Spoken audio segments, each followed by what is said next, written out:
오늘 본문에 이런 말이 있어요. 헤롯 왕 때에, 헤롯 왕 때에. 헤롯 왕은 BC 40년 로마의 왕으로부터 유대 왕으로 임명을 받아 유대인을 통치하는 것으로 헤롯 가문이 지금 임명을 받았어요. 그래서 유대의 헤롯 왕조가 생겨난 거죠. 그래서 헤롯이 통치할 때에 예수님이 태어났습니다. 베들레헴에 태어났어요. 그때에 하나님께서는 동방에 있는 동방 박사들을 이제 베들레헴으로 인도를 하는 거예요. 동방 박사들은 별을 보고 지금 따라서 예수님 경배하러 가는 겁니다. 그런데 이 동방 박사들이 베들레헴까지 가려고 하면 그 헤롯 왕이 지역마다 검문소를 만들어 놨는데 그 검문소를 거쳐야 베들레헴으로 가게 되어 있습니다. 이거는 성경에는 기록이 없지만은 당시에 고고학을 하고 역사를 연구하는 사람하고 성지순례 갔다가 그 지역 방문했다가 헤롯 궁은 여기고 바로 동방에서 오는 길목에 검문소가 있었습니다. 그런 얘기를 들었어요.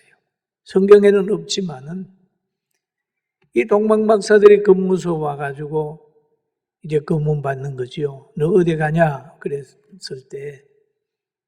물었을 때 우리 동방에서 별을 보고 예수님 경배하러 왔습니다. 경배하러 왔습니다. 그러니 검문소에서 있는 사람이 보고할 거 아니겠어요? 동방에서 유대인의 왕 나신 걸 알고 경배하러 왔다는데 어떻게 합니까? 물어봤겠죠. 그래서 이 사람들이 헤롯궁으로 인도함을 받는 겁니다. 헤롯궁으로 인도하는 받아. 그러니까 헤롯 왕이 바로 유대인의 왕이 탄생했다는 소리를 듣고 여기에 보니까 소동하는 거죠. 오늘 성경에 그럽니다. 유대왕 헤롯 왕 때에 예수께서 유대 베들레헴에서 나심에 동방으로부터 박사들이 예루살렘에 이르렀더라. 이르시되 예루살렘에 왔다. 이르되 이르러 말하되 유대인의 왕으로 나신 이가 어디 계시냐? 우리가 동방에서 그의 별을 보고 그에게 경배하러 왔노라. 오히려 헤롯 왕궁에 가가지고 이제 물어보는 거죠. 유대인의 왕이 태어났는데 어디 태어났느냐? 물어보는. 헤롯도 모르죠. 그 말을 듣고 헤롯은 소동했다는 거예요. 소동했다. 예루살렘 사람들도 소동했다. 그 왜 소동했을까요? 여러분, 다윗의 계보에 정통성이 없었던 헤롯은 왕권의 위협을 받을까 봐 불안해서 소동하는 거죠. 소동하는. 그 유대인을 지배하고 있는 그가 유대인의 왕이 났다고 하니까 소동할 수밖에 없잖아요. 그리고 예루살렘 사람들도 소동을 했어요. 왜 그랬을까요? 예루살렘 사람들은 메시아가 태어났다고 하는 건 즐거워하고는 있지만은 헤롯의 포악성으로 보복을 당할까 봐 두려워하는 거예요. 소동하는 거예요. 여러분은 그때나 지금이나 간에 역사 속에 어떤 사건이 일어나면 두려워하는 자가 있고 기뻐하는 자가 있습니다. 사랑하는 성도 여러분, 우리는 성탄을 앞두고 어떤 반열에 서 있습니까? 여러분과 저는 다행스럽게도 동방박사들이나 마리아와 요셉이나 또는 밖에서 양을 지키는 목자의 반열, 천군 천사의 반열에 서 있어서 하나님께 영광을 돌립니다. 할렐루야. 우리는 기뻐하잖아요. 기뻐하잖아요. 성탄절의 거창한 우리 축제와 행사를 보면서도 원치 않는 사람 있어요. 그래서 여기에 보니까 예수 그리스도의 탄생을 기뻐하는 사람, 우리는 이 기뻐하는 사람의 반열에 서 있는 것 자체가 축복이라는 걸 우리는 믿어야 돼요. 할렐루야. 그런데 왕이 헤롯이 불안해가지고 어디에서 태어난 걸 알고 싶어 했습니다.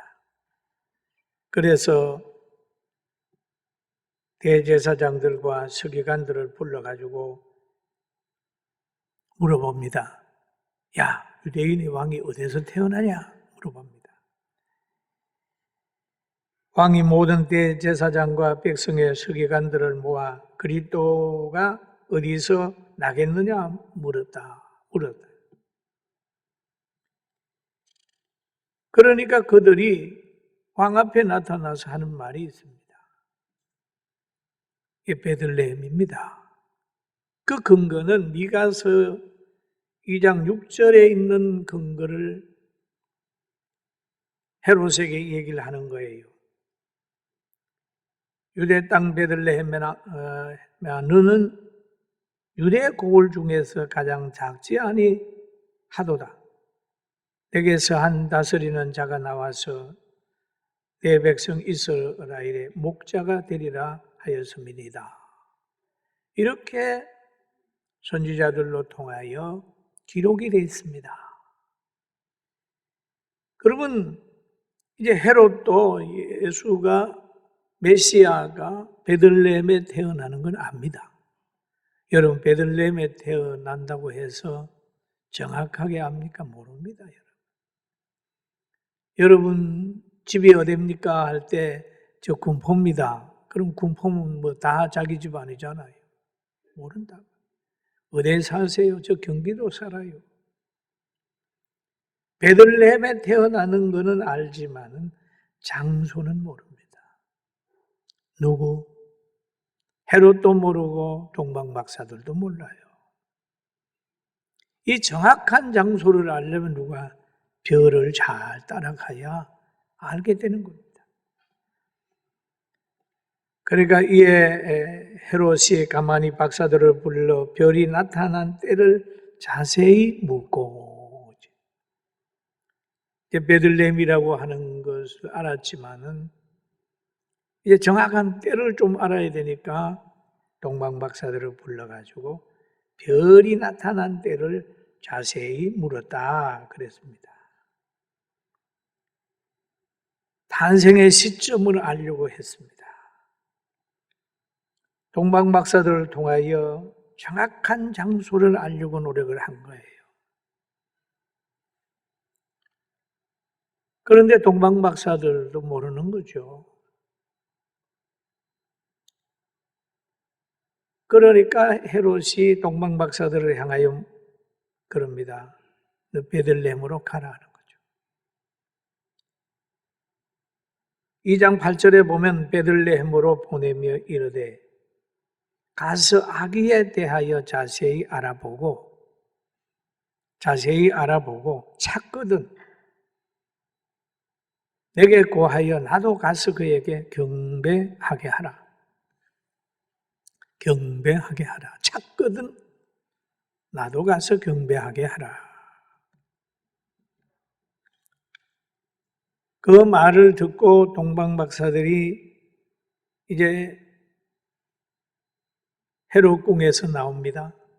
나올 때에 9절에 보니까 박사들이 왕의 말을 듣고 갈새 동방에서 보던 그 별이 문득 앞서 인도하여 가다가 악이 있는 곳 위에 머물러서 있는지라. 이 궁에서 나온 사람, 동방 박사들은 별을 보고 아주 좋아했어요. 왜 좋아했을까요? 예수님께로 인도한다는 것 때문에 보고 좋아했어요. 동방 박사들이 헤롯궁에 있을 때, 헤롯의 사람들하고 함께 있을 때는 별이 인도 안 해요. 헤롯궁을 벗어날 때 별이 인도했습니다. 여러분, 우리는 영적 의미로서는 세상에 들어가서 세상 근세와 결탁하고 그 속에 있을 때는 성령의 역사가 없어요. 성령의 역사가 없어요. 그래, 거기에서 나와야 별을 만날 수 있고 거기에서 나와야 성령의 인도함을 받을 수가 있는 거예요. 믿습니까? 그래서 지금 별을 보고 기뻐했고 또 이 동방 박사들은 별을 따라서 한 걸음 두 걸음 갑니다. 근데 별이 가다가 악이 있는 곳에 머물러 서 있는지라. 악이 있는 곳에서 거기에서 머무르는 거예요. 별 밑에 누가냐? 예수님 계셨어요. 예수님 계신 곳에 별이 머물렀어요. 요즘 우리 성탄절이 되면은 마추리를 많이 해놓잖아요. 백화점에도 보면 번쩍번쩍하고 그럽니다. 그런데 보통 백화점에 가면 화려하기는 한데 별은 없어요. 별 있는데도 가끔 있습니다만은 내가 몇 군데 가봤더니 별이 없어요. 우리는 별이 있어요. 별이 없으니까 예수도 없는 거예요. 거기에는 뭐만 있을까요? 상술만 있어요. 욕심만 있어요. 세상의 여러 가지 것들을 막 들뜨게 만드는 거죠. 그런 거죠. 별이 있는 그곳에 구원이 있고 기쁨도 있고 영원도 있고 영혼의 유익도 있어요. 길이 있고 생명이 있고 진리가 있습니다. 그런데 이 별은 성경에 보면은 인도자를 상징합니다. 성경에 보면 그런 말이 있죠. 내가 본 것은 내 오른손에 7 별의 비밀가 라는 말이에요. 7 별의 비밀가. 7 별은 7 교회의 사자요. 사자요. 7 교회 보낸 지도자요. 또 계시록 2장에 보면은 7 별은 7 별을 붙잡고 7 별을 붙잡고 오른편에 있는 7 별을 붙잡고 하나님 앞에 붙잡혀 있는 사람. 그러면 하나님 앞에 붙잡혀 있으면 아무도 그 사람 이길 수 없어요. 그게 하나님이 기뻐하는 삶이잖아요. 동방 박사들은 별을 보고 크게 기뻐했다. 그들의 별을 보고 매우 기뻐했더라. 크게 기뻐하는. 왜 그랬을까요? 뭐 그리 별이 대단해서 그랬을까요? 왜냐하면 그 별이 머무는 곳에 예수님 때문에 기뻐하는 거예요. 할렐루야. 아멘. 그리고 여기에 보면은 별을 보고 집으로 들어가서 아기와 그 어머니 마리아가 함께 있는 것을 보고 엎드려 아기께 경배하고 보배함을 열어 황금과 유황과 몰락을 예물로 드리니라 그랬습니다. 집에 들어가서 예수님을 보고 아기께 경배했다는 거죠. 여러분, 이 동방박사들은 아기 외모를 본 게 아니에요. 그 아기가 담고 있는 생명, 하나님의 아들이라고 하는 신분, 중요합니다, 여러분. 아기께 경배한 거야. 그러니까 신앙생활을 하려고 하면 외모를 취하면 신앙생활 못해. 왜냐하면 외모를 보면 뭐 다른 애기들이나 똑같잖아요.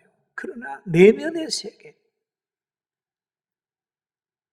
하나님의 아들 되면 내면의 세계를 아기께 경배했다. 그러면 선물을 주는 걸 보면 알잖아요. 왕에게 합당한 선물, 제사장에게 합당한 선물, 선지자에게 합당한 선물, 예수님의 3대 직분을 인정하는 것 같이 세 가지 예물을 아기께 드렸습니다. 드렸어요. 왜 드렸을까요? 이들은 보물에, 여기서 보면 또 보배함을 열어. 보배함을 열어. 한번 따라. 보배함을 열어. 보배함을 열어. 여러분들, 보배가 물질만 보배가 아닙니다. 하나님은 그냥 물질 가죽만 드리라고 하는 게 아니에요. 보배함을 열었어요. 여러분, 아브라함의 보배는 이삭입니다. 사람의 생명이 자기에게 보배입니다. 제일 중요한 거예요. 바울 사도는 예수 그리스도를 위하여 십자가 순교를 하잖아요. 바울은 순교하잖아요. 아브라함은 독자 이삭을 하나님 앞에. 오늘 동방박사들은 자기가 가지고 있는 보배함을 열어 아기께 드렸다. 보배가 있는, 보물이 있는 곳에 내 마음이 있다. 그렇게 보는 거죠. 그런데 여기에 예수님이 계신 이곳에 부름받은 사람이 있어요. 밖에 양떼를 지키던 목자들이 또 초청을 받습니다. 와가지고 경배하잖아요. 이들은 선물을 가져오지 않았죠. 와서 경배하는 거예요. 또 여기에 천군과 천사가 동원이 돼요. 찬양하잖아요. 동방박사들은 예물 드렸잖아요. 여기에 예배 형식이 다 갖춰져.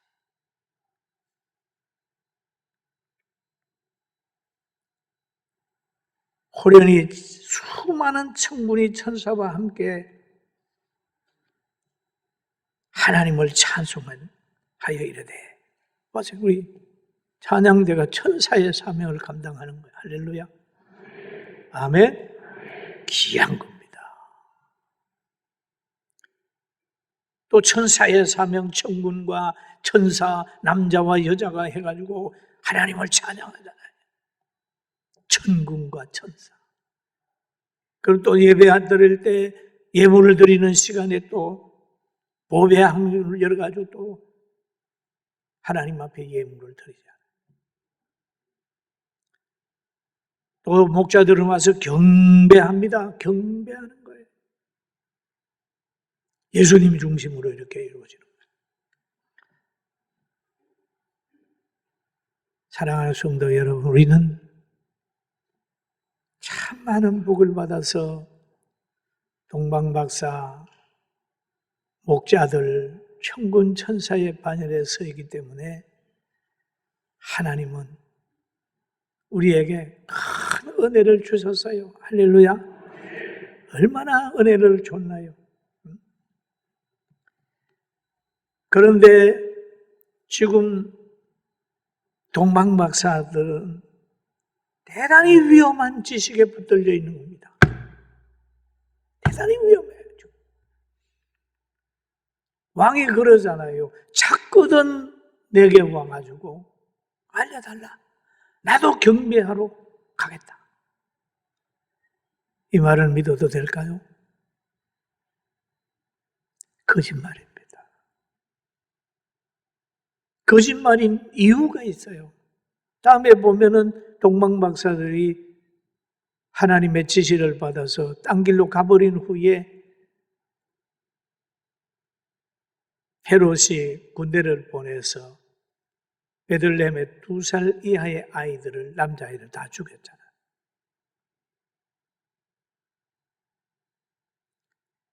그런데 지금 동방박사들이 그 말을 듣고 갔으면 큰일 나는 거죠.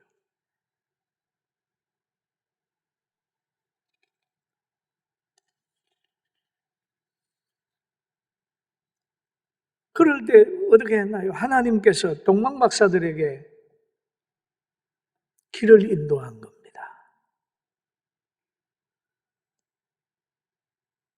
그들은 꿈에란 말, 꿈을 하나님이 계시의 도구로 사용할 때가 있습니다. 그래서 12절 보면은 그들은 꿈에 헤롯에게로 돌아가지 말라 지시하심을 받아.